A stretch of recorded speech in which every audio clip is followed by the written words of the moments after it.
And that's why, I think being with the under 23 team, when he goes back, because he's definitely in the Olympic qualifying picture, he will benefit a lot from having a lot of responsibility put on him. I think a lot of responsibility is being put on him to perform at that level and kind of show these young guys. So I think it'll be good for him to play in that level.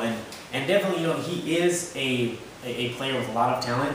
I just think recently in a couple of games, I've seen a lot of kind of, not backlash, but people have kind of said maybe he's not ready for it. I just think it takes time. It takes time to perform at that level. And a lot of it is just playing at that high level. At that high level, consistently. You really need to be comfortable with the ball at your feet.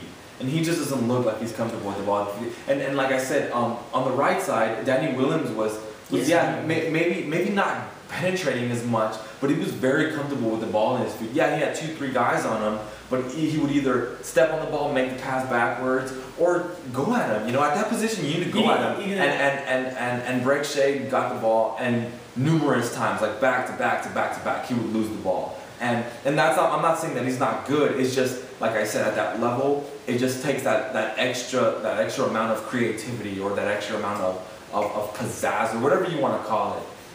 To play that position, especially as wingers. I mean, look at the wingers all like around the world, man. They're beasts, and he definitely has all the potential to do it. But unfortunately, at this time, I think that a lot of other guys can take a spot. Yeah, and Danny Williams once again is not a winger. He does not play a wing. But he plays the position really well. He played it well. He played it kind of a tucked in kind of guy. Yeah, and I mean, I'm sorry to cut you off, but I mean, you see a lot of the big teams like Holland. Holland played again the same day.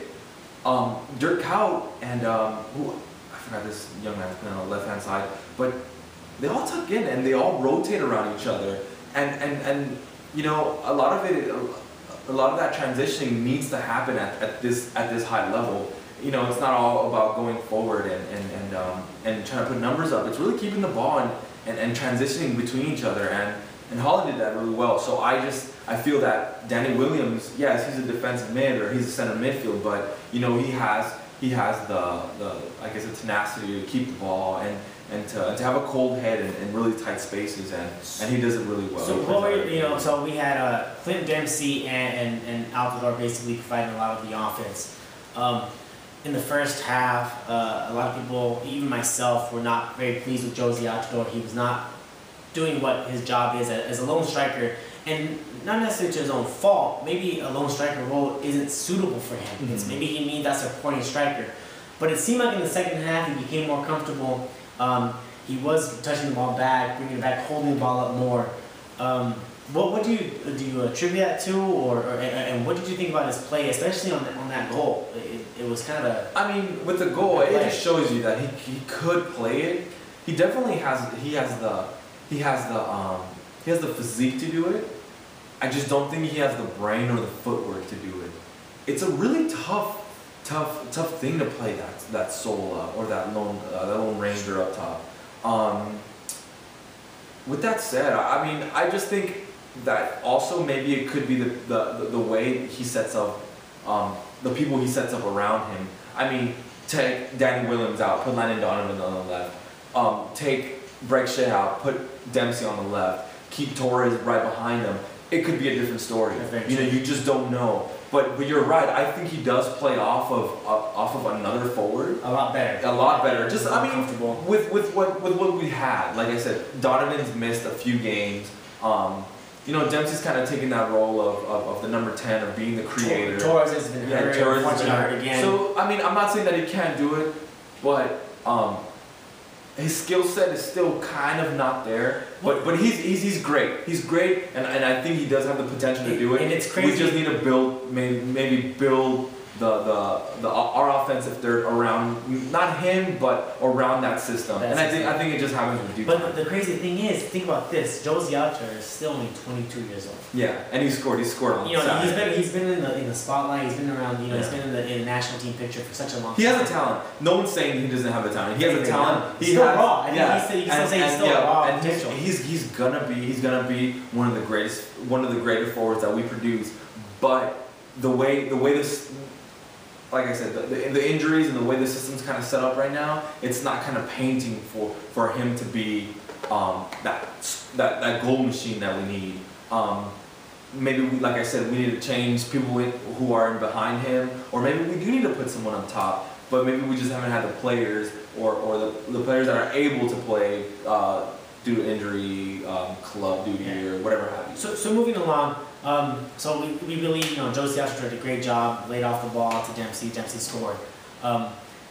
Let's talk about some of the guys, some of the subs that happened. We called them. I called them. We called as far as was it Terrence Boyd for Altidore, I believe. For Altidore. And Brett Schaefer for Sasha Kleshin. Yeah. And then there's a third sub, Jonathan Spector for Fabian Johnson. I love Jonathan Spector, by the way. But I know you and I have kind of gone back and forth about this. What do you make of the Sasha Kleshin kind of ordeal, the whole topic? I know it's a big thing.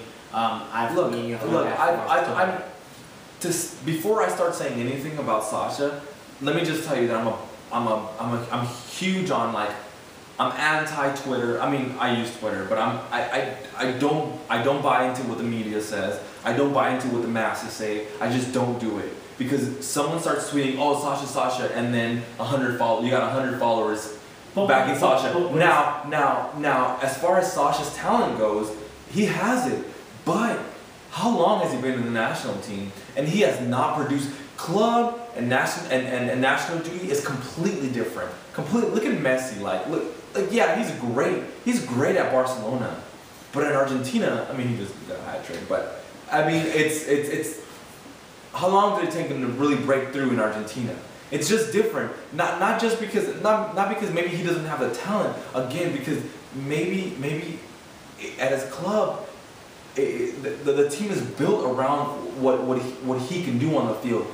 At the national level, it's completely different. You know what I mean? He's not the best player. Now, I'm not saying that he can contribute anything to the team. I'm just saying that he's just not. We have better players that do his same work rate and I guess his same duties and better. But can you say this? This is where I'm gonna kind of challenge you on that.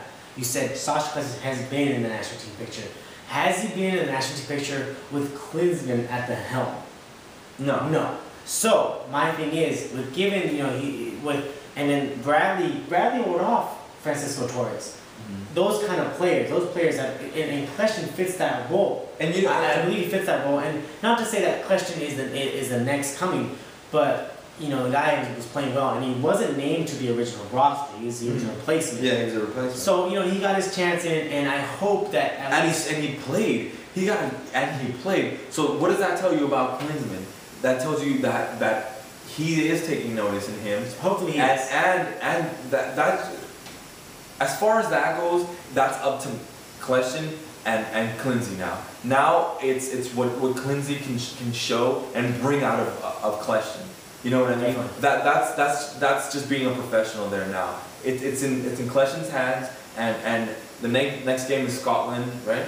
I believe so. Yeah, and I think so maybe he works hard in his club and comes out. Maybe I don't know. Goes to camp. He has a good camp. Maybe gets a start. Maybe gets a few minutes, and it's up to Kleshin now. It's in his hands.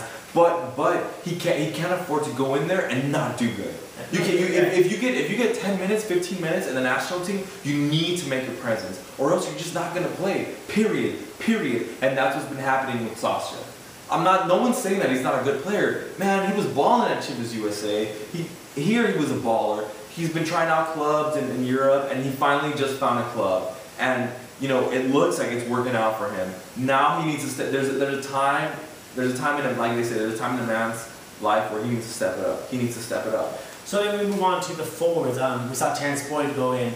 Terrence Boyd, for me, kind of surprised me. I didn't think he was that big. He's a big man. He's kind of like he's a big presence. He's a young man in a big man's body. You can totally tell that he's been playing competitive his whole life in a competitive league because the way he moves off the ball, the way he moves on the ball, and he's one of those forwards that likes the ball at his